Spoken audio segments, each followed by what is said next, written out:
Hi. Okay. Yeah, I apologize for just getting here right at the start of the class. I had, the other class, and of course I had to move over to here to get set up. So, okay. So today's our short class. So let me open up the lesson plan for today and remind myself what I've gotten prepared here. So the lesson plan is this. And the question is, let me see, share screen, the question is, to South Koreans, the Israel lobby is too powerful. And I think maybe we should go directly to the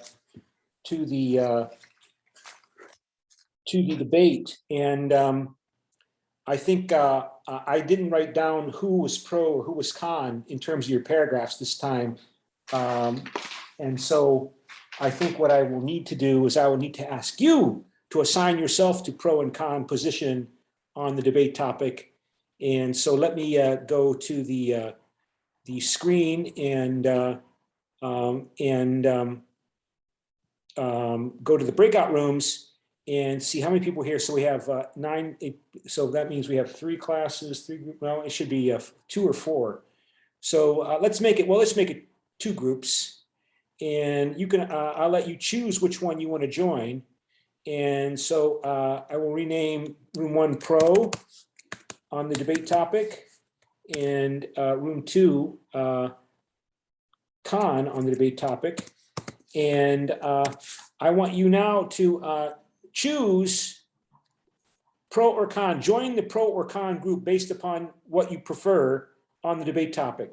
And so please do that. Please join the groups. Please join pro or con and on the debate topic. And so keep going. Kim Eugene, Kyung Hyo Kyung, Elisa, Sally, Anais, Dohee, please join. So who's going to be con? Who is going to be con? Chon Hyo Kyung, Elisa, Kang Tong Hoon? Sir, I'm trying to join a breakout room, but it's not working for me. Which one? Are you Alisa? Yeah, and I'm pro. Okay, you're pro, so I will assign you to pro. There we go. Thank you. Kang Tong Hoon? I'm pro. Are you going to be pro or con? I'm pro. Oh, you want to be pro too? Everybody Yep. wants to be pro. What about Chon Hyo Kyung? Oh, sorry. What was the topic? The topic is the debate question, and the debate question is. So let me, remind everybody what the debate topic is, and the debate topic is here. So pro or con, to South Koreans, the Israel lobby is too powerful. So you wrote paragraphs on that. My opinion is neutral. So I'll put you con then. Okay. Okay. All right. So let me go back to breakout rooms, and you're Chon Hyo Kyung, right? So I'll make you con. Okay. So I'll work with you, and as part of con. And before I forget, we should do the attendance. So let me go to smart attendance because I will forget if I don't do it now. And so I have to sign back in, log in, and let me do that, form policy, and let me again go back to share screen, go here, go smart attendance, and your smart attendance number is 816. 816 is your smart attendance number, 816. So I don't want to do that. Go to stop share, 816 is your number. There you go.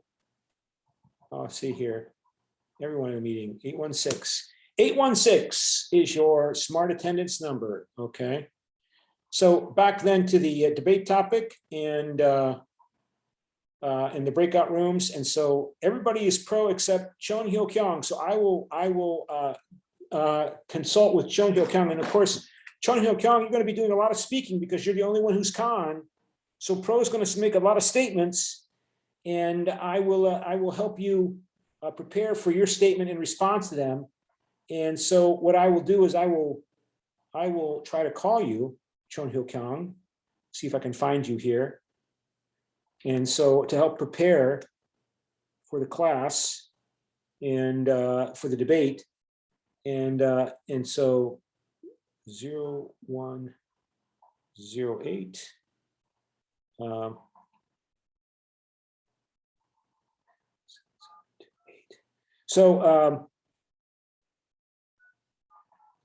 And so let me divide up the breakout room so into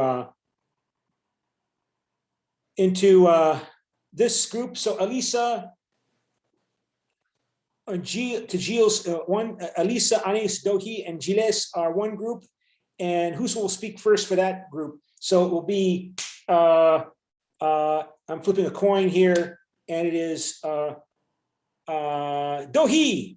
Dohi will speak first for pro, and so also let me continue to flip a coin here. Heads is the top half of the breakout room, and it's tails. So see, heads, it's Nick, and it's heads. So Nick, Script Nick will speak also first for pro. And so, hello, have you answered the phone? Oh, nobody's answering the phone. I tried to call Chan Hyo Kyung on the phone, and she does not appear, or he does not appear to be answering. No, no answer. Oh, well, okay.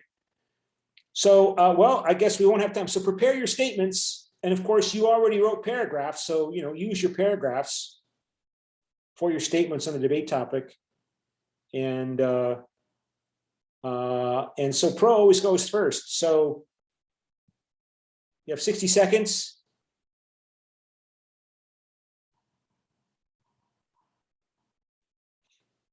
And I should write a statement as well. And so I'm Khan. Well, I already wrote my statement on your comments, right? I wrote comments back on your paragraphs, and I thought they were, pretty good comments, that I wrote back on your paragraphs. Basically, Khan, because most of you are pro. So, what do you think of my comments that I wrote in those paragraphs? And I'll reiterate those when we start speaking here. And 15 seconds. And Dolhi and Nick will go first. 5 seconds. Okay, so who will speak first for pro, Dohi or Nick? So heads is Dohi. Let me flip the coin right here. And it is heads is Dohi, and it is heads. So Dohi, make your pro statement. I agree about the Islamology has a great influence on the United States, because I searched about the internet about there is an American Islamic Public Affairs in the United States, and that is an organization that lobbies for Israel in Washington, and it has really great power to and influence on the United States. And also I think the Israel has also great important power of the United States to about politics or the economy. So I think that has a huge great empower to the United States, I think. Did you say Israel or Islam? Israel. Israel, yeah. And okay, Sure. so yeah. Sorry to interrupt. I just saw that the attendance code has been opened, but I didn't hear you say the code. 816. 816, thank I you. sent it in the chat. All I right, so can't see it, so. okay. I don't know why. Who knows? Okay. Yeah. All right. So Nick, what is your opening statement? Yes. So my research showed that basically Israel is a very strategic ally. They have funded. That's like their ally that they funded the most via financial funding, and 75% of it, that the funding they get, Israel uses for like American goods and services within the military aid to help them with the war they have gotten with Palestine. And also what's interesting is during 2017, during Trump's presidency, he really helped get Jerusalem and the embassy to like closer to Jerusalem, because I feel like the people who are in the lobby have a lot of power and they are very nationalists. What is also interesting that we discussed in the group is that it's a Middle Eastern country, but it isn't predominantly Islamic, which is very interesting for the US as well, because as Gilles mentioned, it's kind of like the enemy of my enemy is my friend, because a lot of Islamic countries don't like Israel because of it not being predominantly Islamic. Well, can you explain then why, how does that relate to the question of whether or not the Israel lobby is too powerful in the United Well, States? because for example, the ties and they have, for example, with the 2017 Trump situation where they got to change the capital, a lot of world leaders were actually against that, but somehow they managed to make it happen. Why is that bad? Well, because it shows that they have a lot of power, right? That they can achieve what they want to achieve. Okay, then what does that mean that they have a lot of power? We agree. Why do they have too much power? There's no objective answer to that. There's a subjective question. Why do they have excessive amount? You think that they have too much, that they should not have as much influence over American foreign policy as they do have now? Well, why should they not have as much influence over American foreign policy as they have now? well, on my essay, I actually said I'm more like neutral, cannot decide. But I think it's more leaning towards pro because of historically, the Israeli lobby has always been present, right? It's the biggest lobby or second biggest lobby. I'm not too sure. Yeah, one of the most influential lobby groups. Yes, and a lot of people within that lobby group are very powerful people. They have network ties.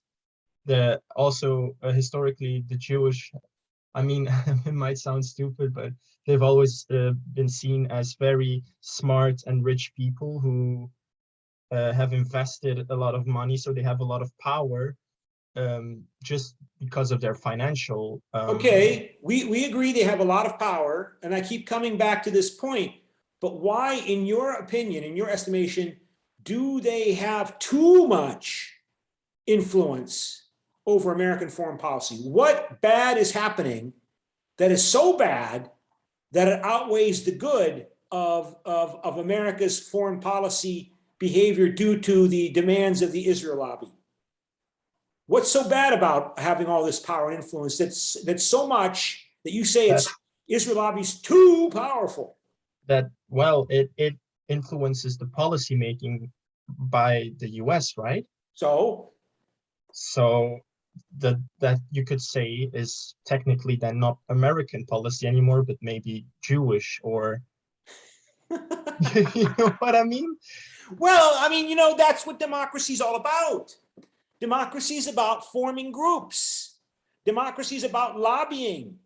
I made this point in my comments on each of your statements when I sit back that paragraph. We all love democracy. You love democracy, I love democracy. What do you allow in a democracy? You legitimate and uphold and applaud citizen participation in politics, including in voting, but there are other forms of participation.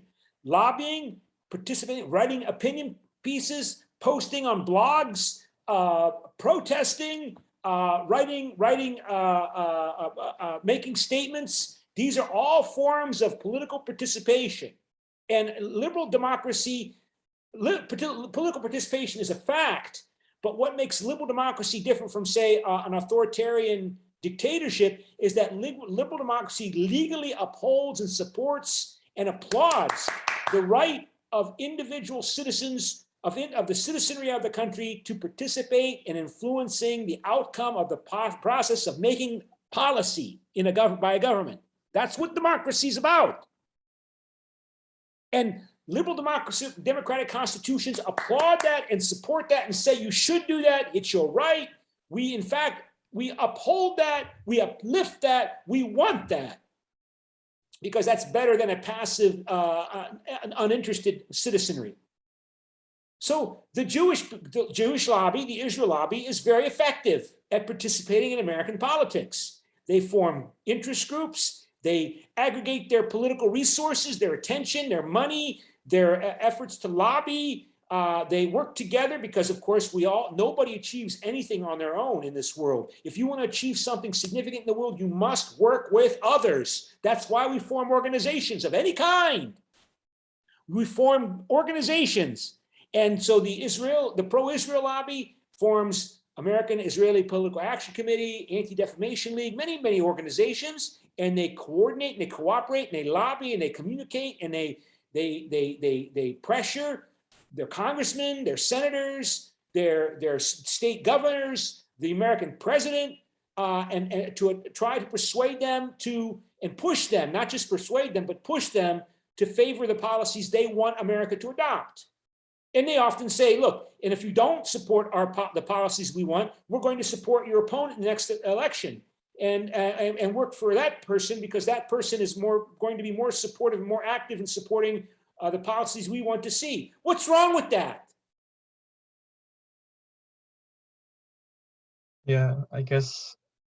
I mean, the response, as I mentioned in my comments, right? The response of the defenders of the Israel lobby say, you're criticizing Jewish Americans and their supporters for being too effective in participating in liberal democratic politics as citizens in a liberal democratic society. And it's unfair. And the fact that we're pointing out or highlighting the Jewish lobby is evidence of this traditional hatred of Jews, anti-Semitism, because you're not saying that about the Greek lobby or the Armenian lobby or the Italian lobby or the Irish lobby or the French lobby. You're only highlighting the Israel lobby, and it's not fair. And particularly given what the Jews went through in World War II in Europe, it's not surprising that Jews all over the world are mobilized and attentive to politics and want to participate in politics in defending their new homeland, which they need in order to prevent such kind of genocidal attacks from ever happening again against Jews. So that's what they say. So, I mean, let's hear what Chon Hyo-kyung. Chon Hyo-kyung, you're speaking for Khan. What's your Khan statement? Actually, my opinion is neutral. Obviously, the Israel lobby is strong, but I focused on two, just like you. The Israel lobby is not as powerful as before. As you guys can see, antipathy against Islam in the Arab world rises. The U.S. Middle East diplomacy should escape from Israel's favoritism. The U.S., which calls itself the world's police, is not taking issue with Israel's oppression of human rights to Palestinian. This is a violation of American spirit of human rights and democracy. In other words, it is controlled by the Israel lobby while the American spirit is being damaged. So there was also news I saw from the Google that support for Palestine, which had been suspended during the Trump administration in the past, or resumed by Biden. So I want to say the power influenced by war on terror is greater than the Israel lobby power. Oh, now that's interesting. That's interesting. You're making an argument that's a combination of, it sounds like realist, liberal, and constructivist arguments as to making a judgment as to how the consequences of intense American support for Israel is generating hostility and conflict in the Middle East that is very, very costly, not only to the Palestinians, for example, but also is inspiring and encouraging militant movements in the Middle East, with Israel, America's support for Israel's behavior being the fuel or the gasoline or the benzene or the fire driving or instigating or encouraging those liberal, those militant, I don't want to use the term extremist, I hate that term, those militant revolutionary forces are encouraged, including their intense hatred for the allies of America, both not just Israel, but the other countries that cooperate with America to support American policy through Israel, in America controlling the Middle East along with Israel, that it's increasing the level of hatreds and conflicts among Muslim peoples, not only towards America, but towards other Muslims that are not adequately supportive of hostility to the United States for its abuse of Muslims in Palestine and Israel and elsewhere.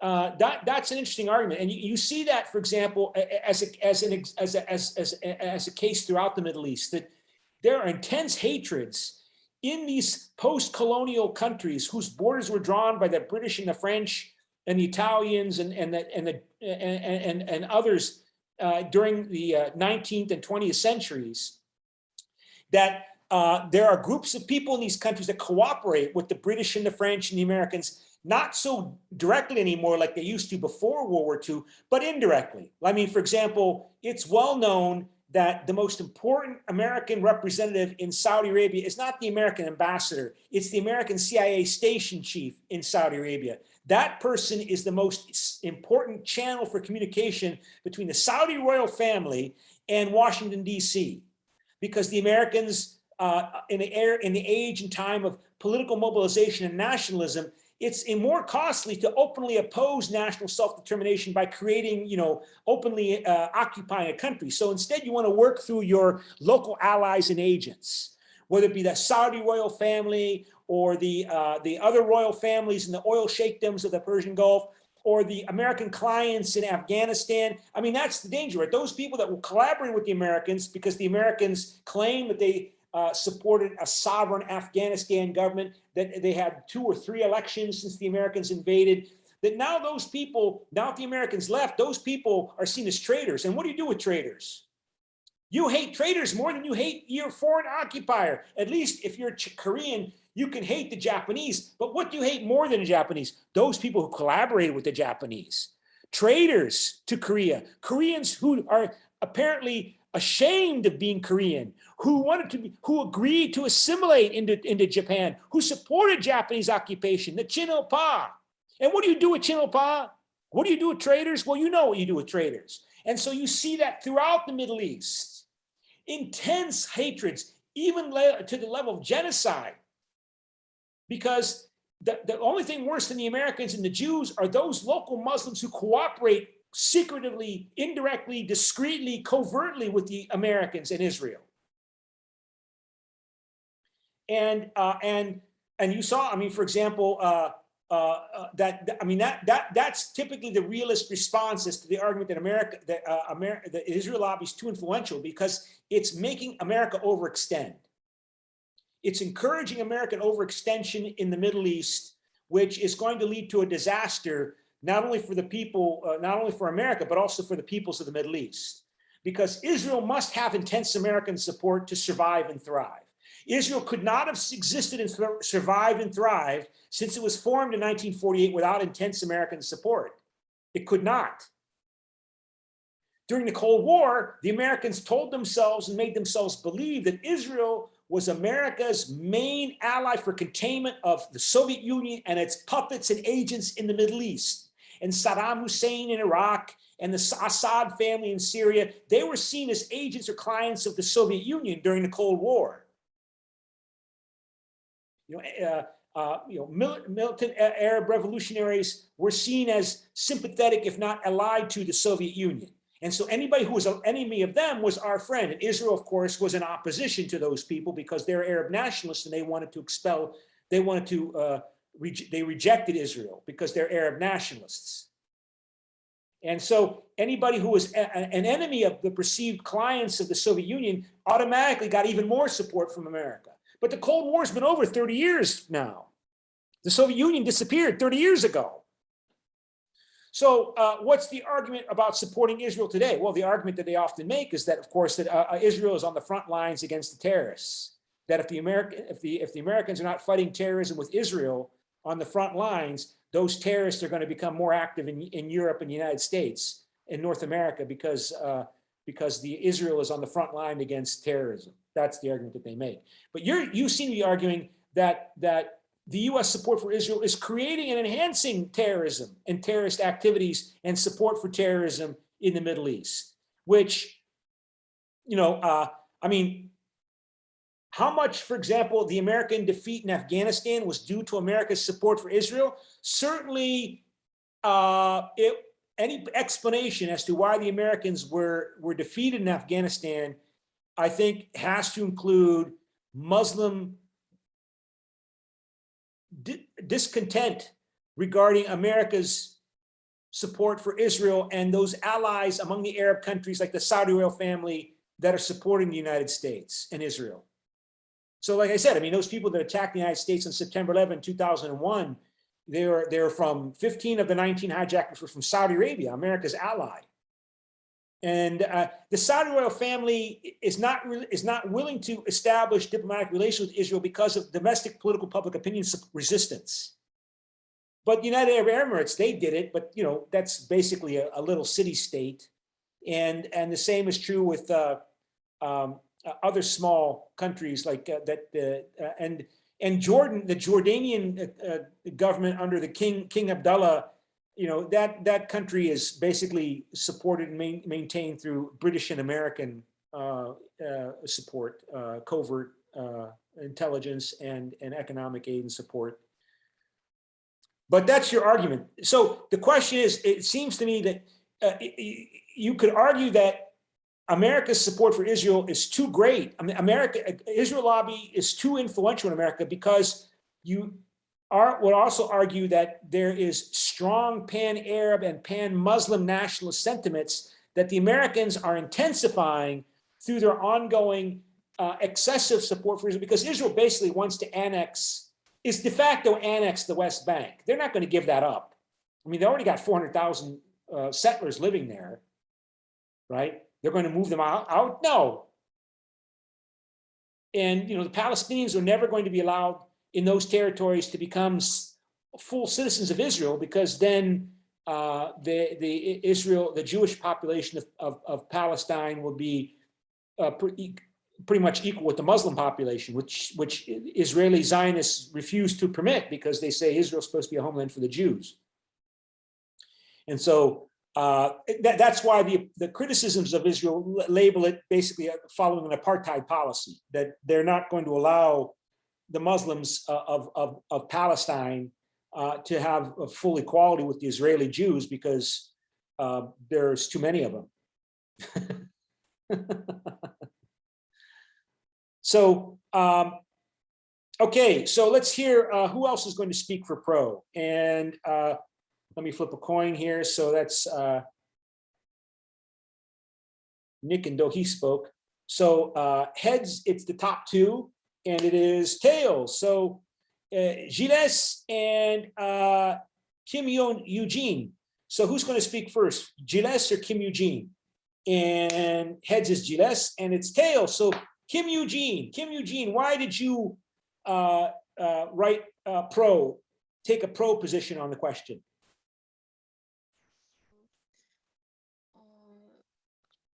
About the interest groups, in America, those interest groups give pressure on the White House so that they can affect the president, so they could like accommodate their policy preference. So since United Nations is a nation of immigrants, its people tend to be sensitive about the needs of ethnic groups. So it caused religious and ethnic groups to gather together to play pivotal roles about the U.S. foreign policy process. So I think the Israel lobby can also be explained by this kind of power of interest groups.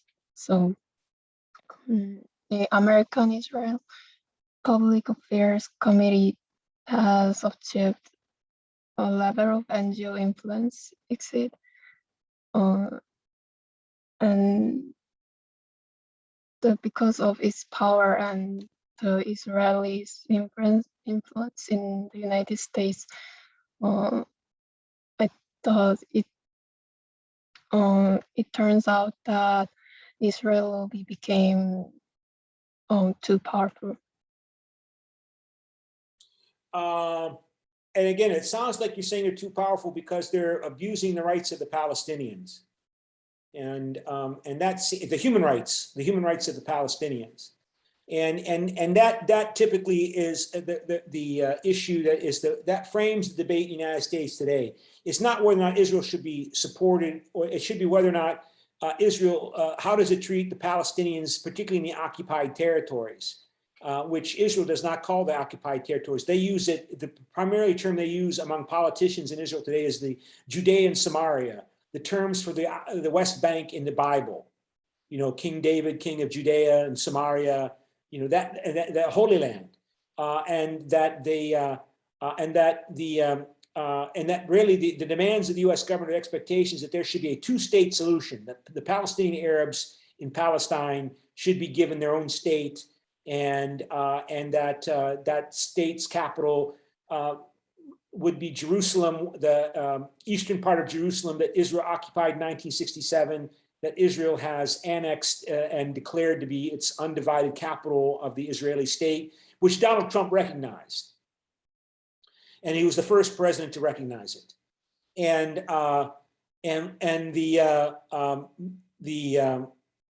But it looks increasingly unlikely that Israel will ever allow that West Bank territory to have genuine, real sovereignty. The most they will let them do is organize gathering their own garbage, collecting their own garbage.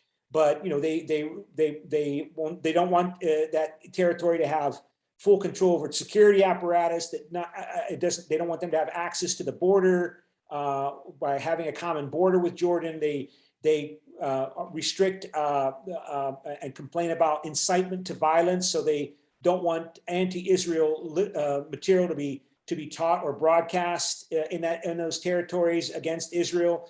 So that's why the claim is that basically Israel setting up an apartheid state, apartheid situation. Aside from the Israeli Arabs, the million Arabs that live in Israel, they have the right to vote, but they don't have full rights compared to Israel. For example, they're not allowed to serve in the army. And if you can't serve in the army, you're not allowed to have certain access to certain benefits, even if they're allowed to vote in elections. But the Palestinians in the occupied territories in the West Bank are, as I said, Israel has moved hundreds of thousands of settlers, or allowed settlers from Jewish settlers to move there and to create settlements. And politically, for me to imagine how Israel would ever withdraw from, again, Judea and Samaria, you know, the Bible, you know, biblical territories, it involves scenarios that I can't see happen. I mean, the Palestinians appear to be fading away as a state because the existence of Palestine and Palestinian identity depends upon the strength of pan-Arab and pan-Muslim identity. The question is, how strong is pan-Arabism? And 8 out of 10 scholars in the United States will tell you that pan-Arabism as a motivation to unify all of the Arab states in one big Arab state and erasing those borders between those states, the way the Germans were unified in the 19th century under Otto von Bismarck, and the Italian states were unified in the 19th century during the Italian Risorgimento under Garibaldi. Is that going to happen among the Arab states? Well, of course, the Americans want to try to prevent that, and so does Israel.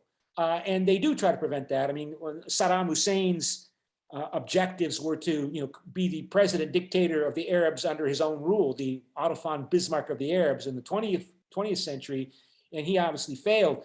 But the question is, how strong is pan-Arabism and how strong is pan-Islamism? And, there is strong pan-Arab sentiment. There was a strong pan-Arab memory of a golden age when they were a great Arab empire under the Islamic empire. But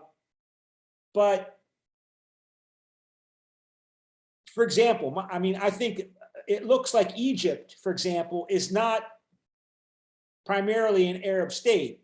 They speak Arabic, but Egypt appears to be a nation state, that the Egyptian primary dominant national identity in the place we call Egypt, it's not Arab, it's not Muslim, it's Egyptian. They speak Arabic, but they're Egyptians first.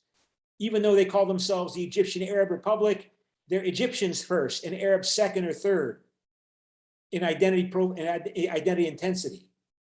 And of course, Islam and Arab identity are strong component elements of Egyptian identity, but Egypt is more important to your typical modal Egyptian citizen than Arab identity.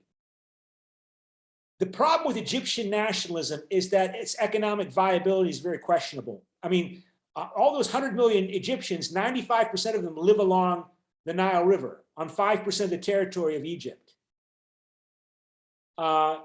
Egypt is a country that is headed towards starvation. If there's a drought and the Nile River is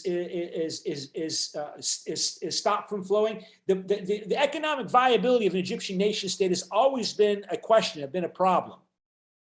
But let us also not underestimate the attraction of Egyptian identity rather than Arab identity, because, well, it's a life or death question for Israel. For Israel to survive and thrive, the Arabs must not unify. And that means pressuring the Americans to make sure they don't unify.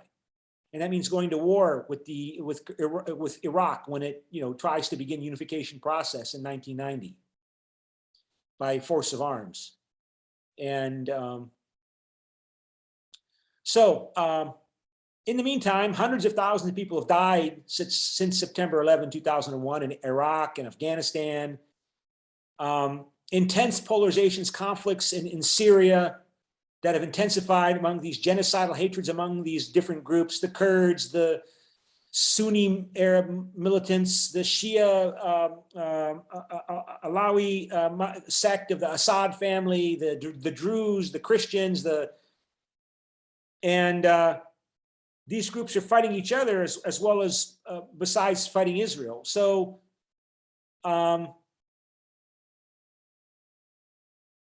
it's just hard to believe that Arab identity is going to fail because, I mean, they do have this glorious history. I mean, the Quran is written in Arabic. They are aware that they had a golden age at one time, right, where they were most powerful. I mean, you look up at the stars at night in Europe, right? Not in Asia, but like in Europe or United States, the stars, the beautiful stars, they all have Arabic names that the Europeans use. Because after the Roman Empire collapsed, the Arab Empire emerged and gave us, continued scientific research, including astronomy. Alchemy is an Arabic word. Chemistry comes from alchemy. Alcohol is an Arabic word because the Arabs distilled it. Alcohol. Algebra is an Arabic word. So the point is they have a memory of a golden age. And so they can imagine a unified Arab nation erasing these borders that the British and the French and other outside powers drew. And don't underestimate, I mean, you know, pan-Vietnamese nationalism defeated the United States, but that was in Southeast Asia among mountains and tropical jungle. But in the desert, where are you going to hide? If the Americans with their aircraft and superior technology, where are you going to hide? Having said that, you know, the Taliban defeated the United States in Afghanistan. But how, you know, and of course, again, these groups are polarized between Sunni and Shia. So it's a big question. But for Israel, it's a life and death issue. Israel must prevent the Arabs from unifying, not to mention the Muslims.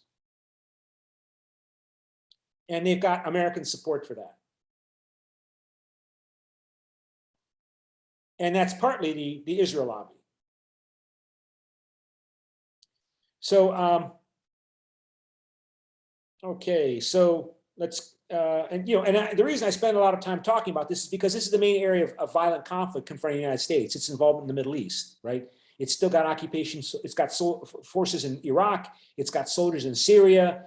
It withdrew from Afghanistan.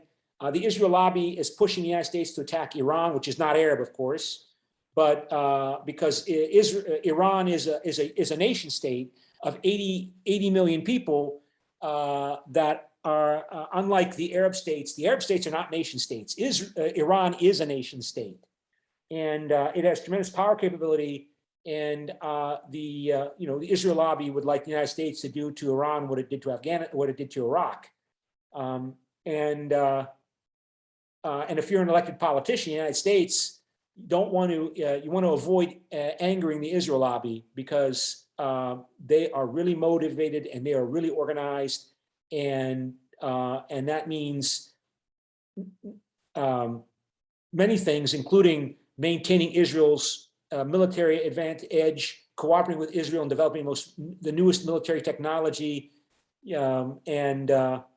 and can the Arabs, I mean, what Arab state is left? I mean, Iraq is destroyed, Syria is dismembered, but Egypt,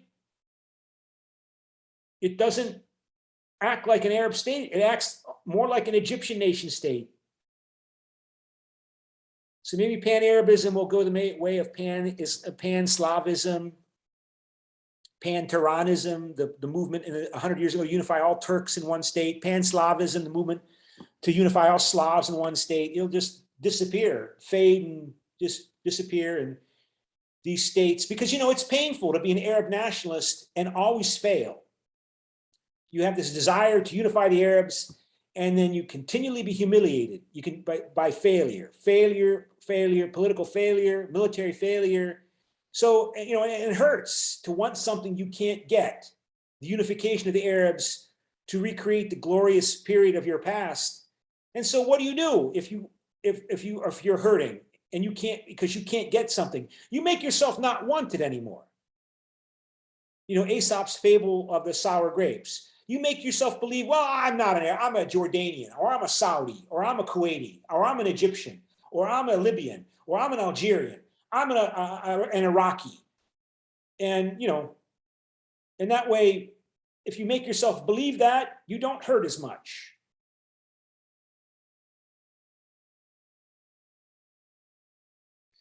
So, you know, this is our short class. We only have 6 minutes left. So I guess we should vote on this question, and on the question of whether or not the Israel lobby, who won the debate? To South Koreans, the Israel lobby is too powerful. So let me go back to the share screen. And so please vote.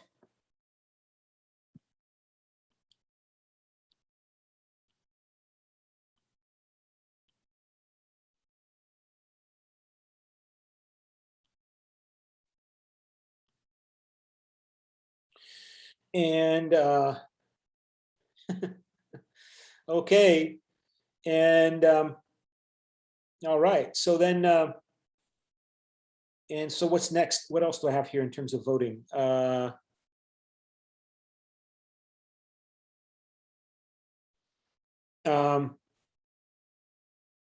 And so I think that's All right, let me see what else I have here in terms of my files that I have set up to show you in today's class. So, okay,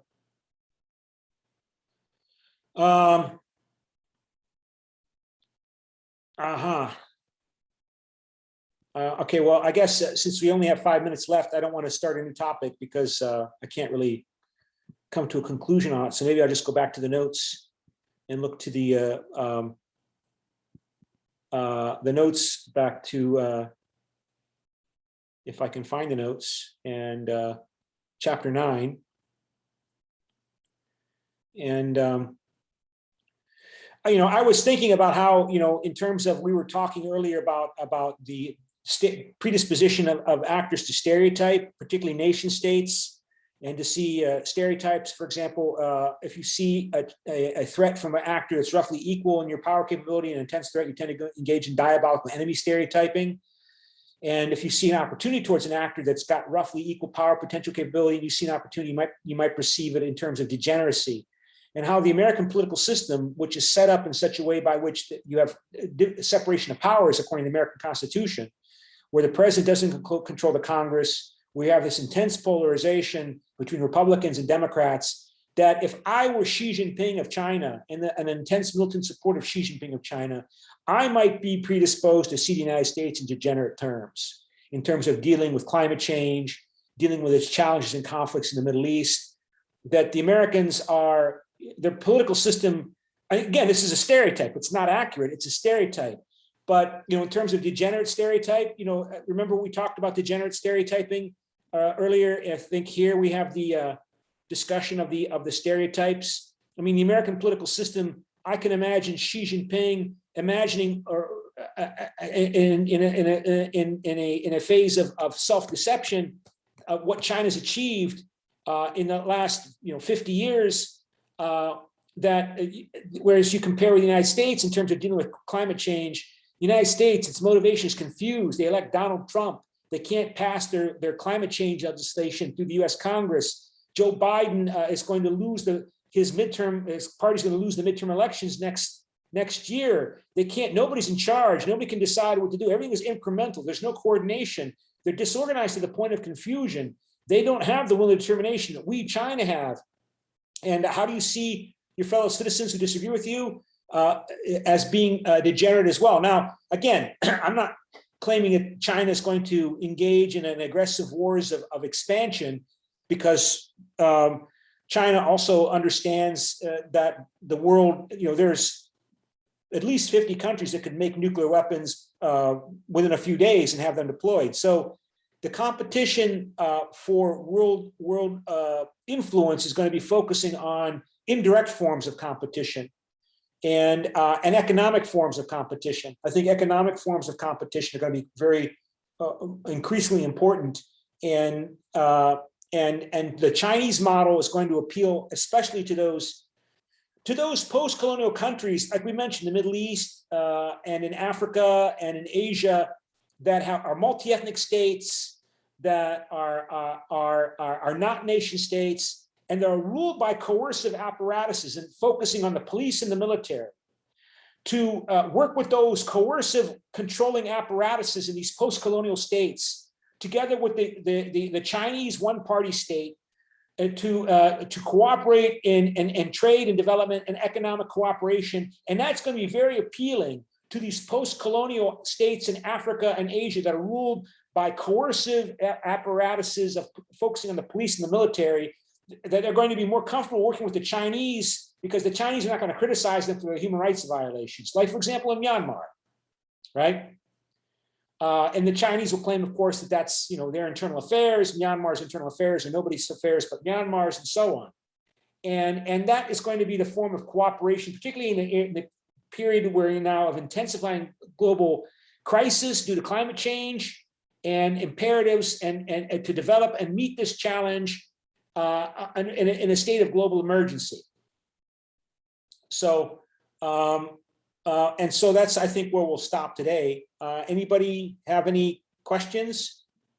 If not, then I will stop share and communicate with you more over the weekend. Bye.